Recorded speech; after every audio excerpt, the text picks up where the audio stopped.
Hello internet friends, my name is Catherine and I'm the human behind Creation Miss Couture, and today we are doing a super fun experiment because sometimes I go crazy and I have hyperfixations, and I'm bringing you with me in this journey.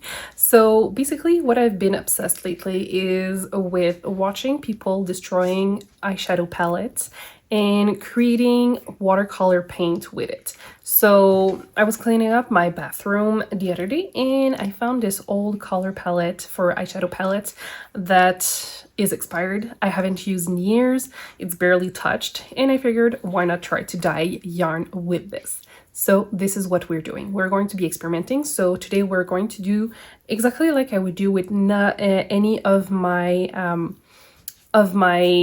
acid dyes that I usually do, and we're going to basically use this as like a focus group, I would say, where in maybe, I don't know when, at some point I want to see if different mordant will create different results, if it will bind the pigment from the eyeshadow palette better than others, and we're going to go from there. And this is the video that we're going to be doing today.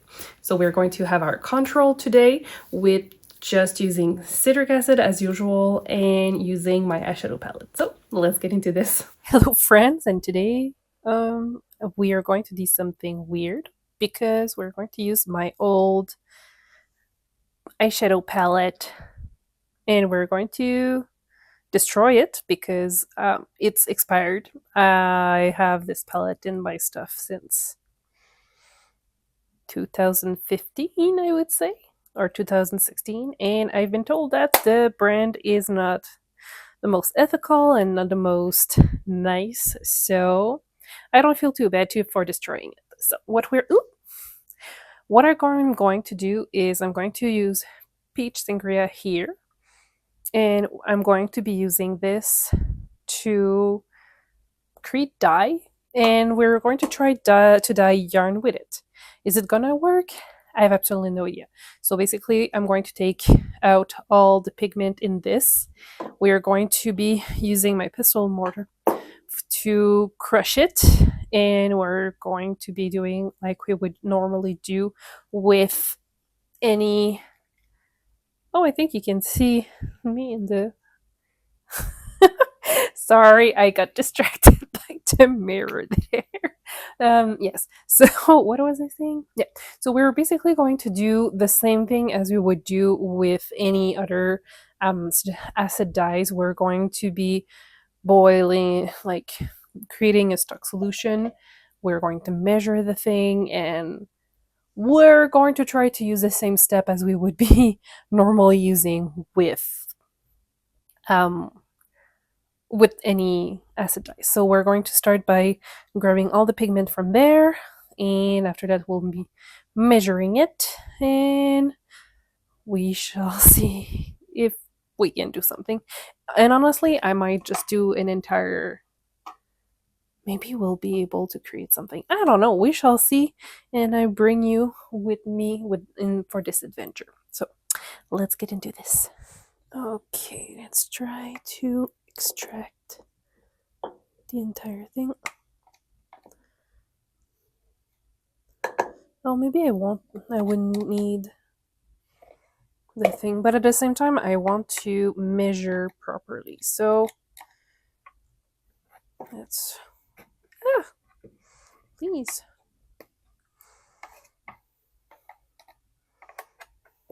The reason I chose this specific color is because I think it looks pretty. Oh, maybe I should swatch it.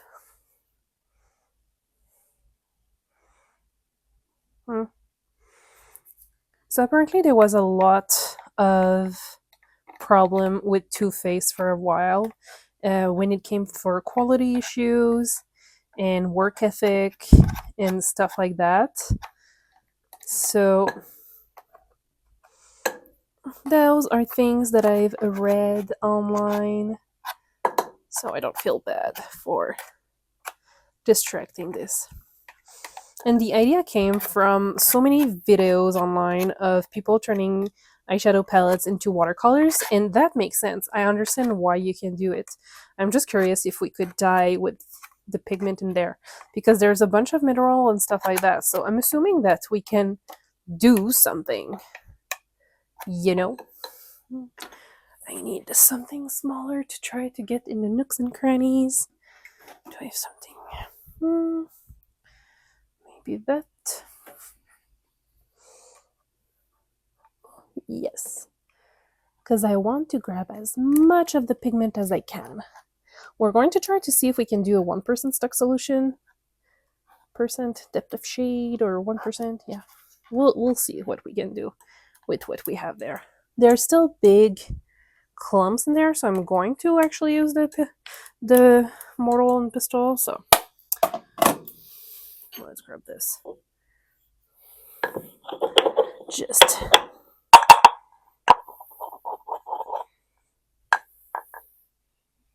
okay. It's not the best quality for mortal and pistol, so we'll see how little we have and what we can do with it.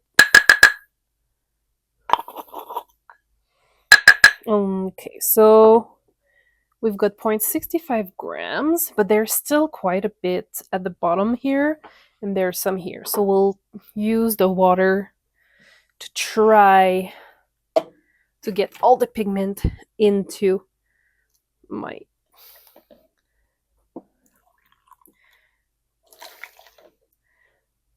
It smells, and there's a texture, so maybe it was not a good idea. We'll see. There's probably oils and things like that in there.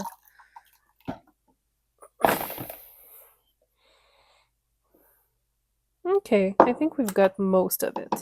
So we are not going to be able to do a 1% stock solution of this, simply to the fact that we don't have 1 gram of pigment.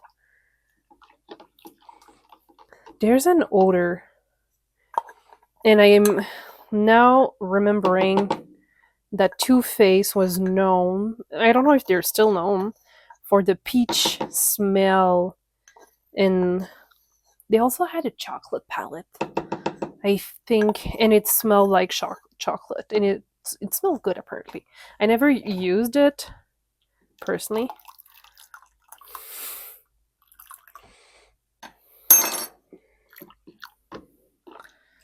Okay, I still have some pigment at the bottom here, but it's mostly in the corner of my thing. So we're probably going to try to work on that in the pot, because since I'm going to just do a tonal, hopefully, we're going to be using an actual pot today. Okay, so I'm just going to quickly add this. Okay, so we still have some residue that I will try to melt.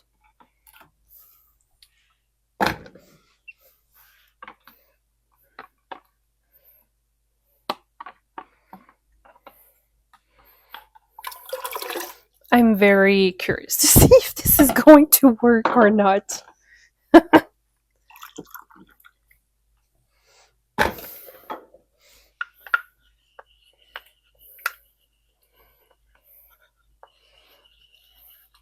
I think next time what I'm going to do is just do it directly into my little beaker thing. Okay, I almost have all of it, but bamboo is not ideal for this situation, so. But I've got most of it, because I want to have the best idea possible.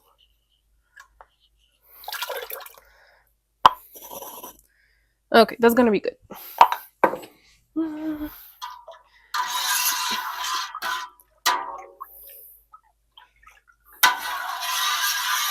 And I already turned on the heat on the pot because I know it's going to take longer.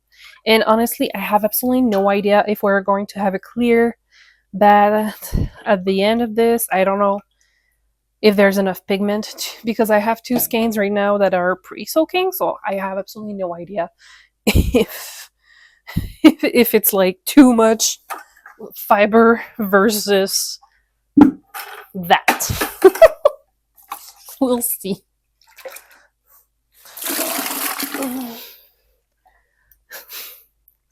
We might have a very soft color, and it might end up with a similar result that we would have with natural dyes, because I know that there's chemicals in there and everything, but technically, since it's not meant to be bond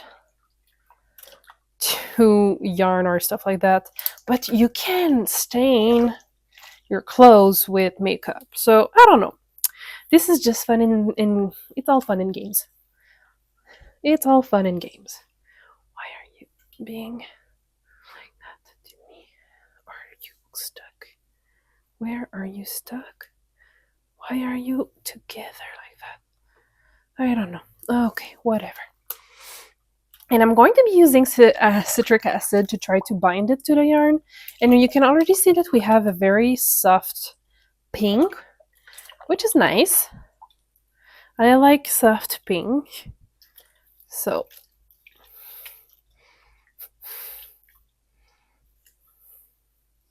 what is wrong? Why are you stuck in there? Okay, you should stop playing like that. And should I be wearing gloves? You know I should be. But apparently I don't care. Okay, I'm going to be adding my citric acid.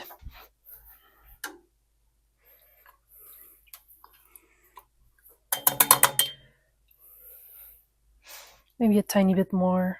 I'll add a tiny bit more.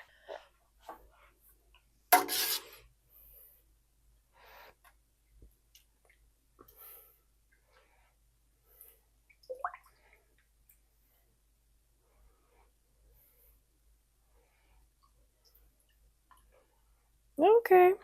Well, there are some colors going in the yarn, and we can already see it, which is nice. I just don't know how much will be like striking the yarn, which is okay. I don't mind. And I feel like we would have to treat it like we do with natural dyes and be very careful when we're wearing it to avoid, well, it would probably fade like natural dyes, because most natural dyes, like for example teas and like especially if you're using berries, because berries are not fast. Can't speak. So those ones are not meant to stay forever. So this is not meant to stay forever on your skin. So I'm assuming that it would do something similar as if you're dyeing with like berries and stuff like that. But I think we're going to have a really nice tonal. Okay, we'll have some here. I think there was like little clumps. So I can already see that we will have some clumps of colors on some of the strands. It's okay. It happens. It's part of the process, right? I think it's going to be cute. Well, we'll see if we will. The real test will be when we're going to wash the excess dye to see if anything stays on the skin. Not skin, skins. Whew, using beauty product versus in like wool makes me switch skin and skein. Oh, this is not cool. Okay, well, we're going to let this cook for a while, and we'll come back and see what's going on in this pot. So we have our acid in it. We have the heat on. We've moved it as much as we could to create an even coverage of both skeins of yarn. So we'll see. We'll come back in probably 45 to 1 hour because the water is not super warm right now, so it's going to take a little bit longer to warm up and reach the temperature that we want. So we're going to see from there. So I will see you in a bit. Okay, so it's been about an hour since I've put this in the pot, and we have a pretty good color penetration.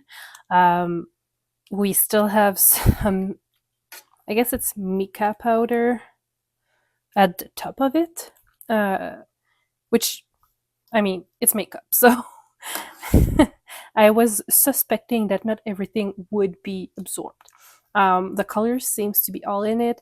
There is a tint of yellowish orange in the water, but I don't think that's gonna go in there anytime soon.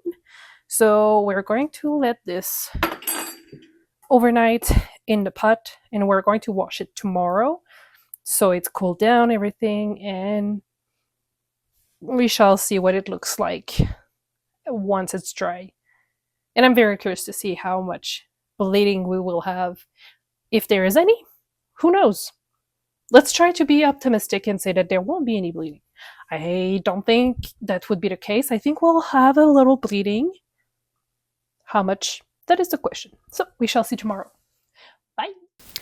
Okay, so I've let sit overnight my skeins in the dye bath because I was tired last night and I didn't want to do that, because sometimes you just want to get over, and it was still slightly warm when I was looking at it last night, so that's why I didn't want necessarily to wash it right away, because I prefer to have it fully cooled down before doing it, because when you're doing hand dyed yarn and stuff like that, even though you're using superwash yarn, you might have felting, and you can see that this is a bloodbath. It is exactly what I was expecting. If you remember when I first attempted dyeing cotton merino blend, it is the same thing, but at least this time I was prepared mentally to have to work harder to get it cleaned. So unfortunately I won't have that pretty peachy color, but it's fine. It is very crazy. So here what I'm thinking is that maybe if I tried different mordant, we might have a different outcome next time. Because I still have plenty of that eyeshadow palette, so we can definitely try some experiment. So what I'm going to most likely do at some point over the summer is I will probably attempt to do this experiment once again, but I think I'm going to compare different type of mordant next time that we do a video with this, because it comes down to dyeing. It's not necessarily natural dye at this point, because it's not meant to dye, because the pigment used for the eyeshadow palette is not meant to dye your face, except for the pinks and purples. Sometimes they do dye your face by accident.